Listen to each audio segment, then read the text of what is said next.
करूँ तो ऐ हो जू। पर इस काम पिछे मेरी नीयत काम करी है, मतलब मेरा रब जानदा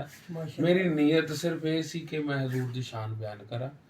और जिन्ना क मैनू समझ सी मैं उन्नी क गल करी है, जिन्नी साडे बुजुर्गां ने बहुत सोहनी ਜਾਂ कीती सूफियां ਦੇ ਬੜਾ ਸਵਾਦ ਆਇਆ ਬੜਾ बहुत सोहनियां गल्लां कीतियां तुहाडे अंदर मेरे आका दा इश्क बोलिया ਬੋਲਿਆ ਹੈ ਬਿਲਕੁਲ, ਇਹ ਗੱਲ ਬਿਲਕੁਲ और मैं हाँ जी अच्छा कथा कलमी माफ जी ये लिखारी ये कौन सी इन्हां दे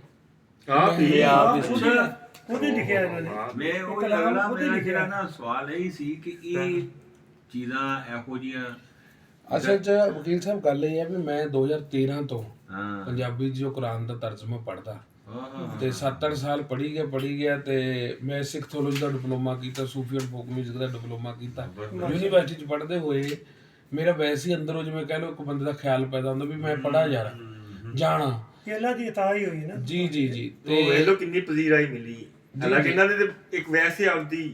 ਫੀਲਿੰਗਸ ਨੂੰ ਜੜਾਣਾ ਹਾਂ ਮੈਂ ਤਾਂ ਦੇਖੋ ਔਰ ਇਹ ਵੀ ਦੇਖੋ ਲੇਕਿਨ ਉਹ ਇੰਨੀ ਜ਼ਿਆਦਾ ਵਰਲਡ ਵਾਈਡ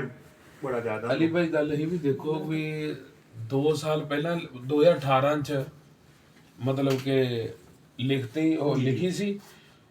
2 ਸਾਲ ਪਈ ਰਹੀ ਉਹ ਨਾਲ ਦੀ। ਮੈਂ ਕਿਸੇ ਦੋਸਤ ਨੂੰ ਕਿਹਾ ਮੈਂ ਕਿਹਾ ਯਾਰ ਤੂੰ ਗਾ ਦੇ ਵੀ ਲੋਕ ਚੱਲ ਇਹ ਕਹਿਣਗੇ ਵੀ ਸਿੱਖ ਬੰਦੇ ਨੇ ਲਿਖੀ ਹੈ ਤੇ ਮੁਸਲਿਮ ਭਾਈਚਾਰੇ ਨੇ ਗਾਈ ਹੈ ਵੀ ਇੱਕ ਬ੍ਰਦਰਹੁੱਡ ਕਾਇਮ ਹੋਇਆ। ਹਾਂਜੀ ਹਾਂਜੀ ਤੇ ਪਰ ਉਹ ਪਤਾ ਨਹੀਂ ਉਹਨੇ ਬੰਦੇ ਨੇ ਕਿਉਂ ਨਹੀਂ ਰਿਕਾਰਡ ਕਰਾਈ ਜਾਂ ਕੀ ਗੱਲ 2 ਸਾਲ ਉਹਦੇ ਕੋਲ ਰਹੀ ਤੇ ਜਦੋਂ ਨਹੀਂ ਉਹਨੇ ਕਰਾਈ ਤੇ ਮੈਂ ਕਿਹਾ ਚੱਲ ਯਾਰ ਮੈਂ ਕਰਦਾ। ਅਸਲ 'ਚ ਕੰਮ ਮੇਰਾ ਬਣਨਾ ਸੀ, ਮਾਲਕਾਂ ਨੇ ਲਿਖਿਆ ਹੁੰਦਾ ਨਾ ਕੁਝ ਤੁਹਾਡੀ ਲੱਗੀ ਹੋਈ ਤੇ ਇਸ ਤਰ੍ਹਾਂ ਤੇ ਉਹਦੇ ਨਾਲ ਮੇਰਾ ਫਰਕ ਇਹ ਹੈ ਵੀ ਕਲਾਕਾਰੀ ਤਾਂ ਮੈਂ 2000 ਪਹਿਲੇ 7-8 ਤੋਂ ਕਰਦਾ ਰਿਹਾ, ਗਾਣੇ ਮੇਰੇ 2016 ਦੇ ਆ ਰਹੇ ਸੀ, ਪਰ 2021 ਚ ਅਸਲ ਗੱਲ ਜਿਹੜੀ ਮੈਂ ਕਹਾਂਗਾ ਵੀ ਕਲਾਕਾਰੀ 'ਚ ਵੀ ਬਹੁਤ ਵੱਡਾ ਲੋਕਾਂ ਦਾ ਮਤਲਬ ਹਜੂਮ ਖੜਾ ਹੋ ਗਿਆ ਵੀ ਯਾਰ ਇਹ ਬੰਦਾ ਸਾਡਾ ਹੈ। ਹਰ ਬੰਦਾ ਕਹਿੰਦਾ ਇਹ ਸਾਡਾ ਹੈ, ਮਤਲਬ ਮੁਹੱਬਤ ਦਾ ਇਜ਼ਹਾਰ ਸਾਰੀਆਂ ਕੌਮਾਂ ਨੇ। ਜੇ ਇਹਦੀ ਮੈਂ ਨਬੀ ਦੇ ਸਿਫਤਾਂ ਦੀ ਗੱਲ ਕਰਾਂ, ਸੁਭਾਨ ਅੱਲਾਹ ਇਹ ਦਾ 뮤직 ਜਿਹੜਾ ਹੈ ਉਹ ਸਾਡੇ ਹਿੰਦੂ ਭਾਈਚਾਰੇ ਜੋ ਸ਼ਾਂਤ ਪੰਡਿਤ ਆ ਉਹਨਾਂ ਨੇ ਕੀਤਾ, ਮਤਲਬ ਜਿਹੜਾ ਅਰੇਂਜਮੈਂਟ ਸਾਰਾ ਸਟੂਡੀਓ ਰਿਕਾਰਡਿਸਟ ਜਸ ਗੁੱਜਰ ਨੇ ਵੀਡੀਓ ਬਣਾਈ ਤੇ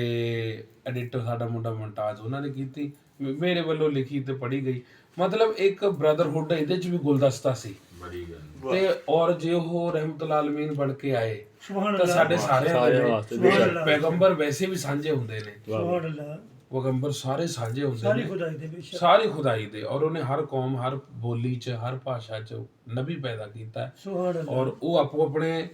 ਤਰੀਕੇ ਦੇ ਨਾਲ ਆਪੋ ਆਪਣੀ ਜ਼ੁਬਾਨ ਦੇ ਨਾਲ ਉਸ ਅੱਲਾ ਨਾਲ ਹੀ ਜੋੜ ਕੇ ਗਏ ਨੇ। ਬੇਸ਼ੱਕ ਇਸਲਾਮ ਦੇ 1,24,000 ਹੋਏ, ਬਾਕੀ ਜਿੰਨੇ ਵੀ ਮਜ਼ਹਬ ਹੋਏ ਜਾਂ ਹੋਰ ਹੋਏ ਸਾਰਿਆਂ ਨੇ ਆਪੋ ਆਪਣੀ ਗੱਲ ਕੀਤੀ ਹੈ।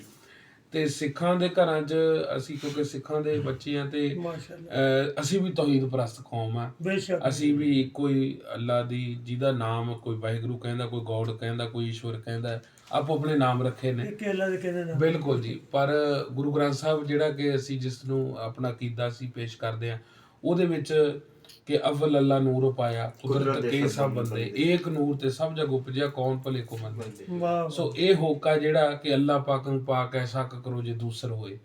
ਸੋ ਇਹ ਜਦੋਂ ਅਸੀਂ ਸੁਣਿਆ ਕਿ ਸਾਰੇ ਉਸ ਇੱਕ ਮਾਲਕ ਦੀ ਹੀ ਗੱਲ ਕਰ ਰਹੇ ਨੇ, ਸਾਰੇ ਲੋਕ ਇਕੱਠੇ ਆਪੋ ਆਪਣੇ ਤਰੀਕੇ ਦੇ ਨਾਲ, ਜਿਵੇਂ ਕੋਈ ਲਾਹੌਰ ਦੇ ਰਸਤੋਂ ਕੋਈ ਇੱਧਰੋਂ ਦੀ ਬਾਘੇ ਵੱਲ ਦੀ ਆ ਰਿਹਾ, ਕੋਈ ਕਸੂਰ ਵੱਲੋਂ ਚੱਲਿਆ ਹੋਇਆ, ਕੋਈ ਕਰਾਚੀ ਤੋਂ ਚੱਲਿਆ ਹੋਇਆ, ਆ ਸਾਰਿਆਂ ਨੇ ਇੱਥੇ ਜਾਣਾ। ਇਸੇ ਤਰ੍ਹਾਂ ਹੀ ਉਹ ਸਾਡੇ ਇੱਕ ਸ਼ਾਇਰ ਨੇ ਦੇਬੀ ਭਾਜੀ ਉਹਨਾਂ ਦਾ ਲਿਖਿਆ ਕਿ ਇਹ ਜਾਣਦੇ ਆ ਇਸ ਦੁਨੀਆ ਨੂੰ ਇੱਕ ਤੂੰ ਹੀ ਰਿਹਾ ਚਲਾ ਰੱਬਾ, ਵਾਹ ਵਾਹ ਅਸੀਂ ਕਿੰਨੇ ਵੇਖਣਾ ਸ਼ੁਕਰਿਆ ਨੇ ਤੈਨੂੰ ਛੱਡਿਆ ਦਿਲੋਂ ਭੁਲਾ। ਹਾਏ ਹਾਏ ਧਰਤੀ ਦੇ ਚੱਪੇ ਚੱਪੇ ਤੇ ਖੰਡੀ ਬ੍ਰਹਮੰਡੀ ਰਾਜ ਤੇਰਾ, ਤੇਰੇ ਹੁਕਮ 'ਚ ਦੁਨੀਆ ਵਸਦੀ ਏ, ਸਾਹ ਇੱਕ ਇੱਕ ਹੈ ਮੁਹਤਾਜ ਤੇਰਾ, ਕਾਇਨਾਤ ਦਾ ਮਾਲਕ ਤੂੰ ਇੱਕੋ, ਉਂਝ ਰੱਖੇ ਤੇਰੇ ਨਾਮ ਬੜੇ, ਤੂੰ ਪਾਕ ਹੈ ਆਦ ਜੁਗਾਦੋਂ ਹੀ, ਤੇਰੇ ਬੰਦਿਆਂ ਤੇ ਇਲਜ਼ਾਮ ਬੜੇ, ਤੇਰੇ ਤੱਕ ਇੱਕੋ ਜਾਂਦਾ ਹੈ ਅਸੀਂ ਕਈ ਬਣਾ ਲਏ ਰਾਹ ਰੱਬਾ, ਅਸੀਂ ਕਿੰਨੇ ਵੇਖਣਾ ਸ਼ੁਕਰਿਆ ਨੇ ਤੈਨੂੰ ਛੱਡਿਆ ਦਿਲੋਂ ਭੁਲਾ ਰੱਬਾ। ਕਹਿਣ ਦਾ ਮਤਲਬ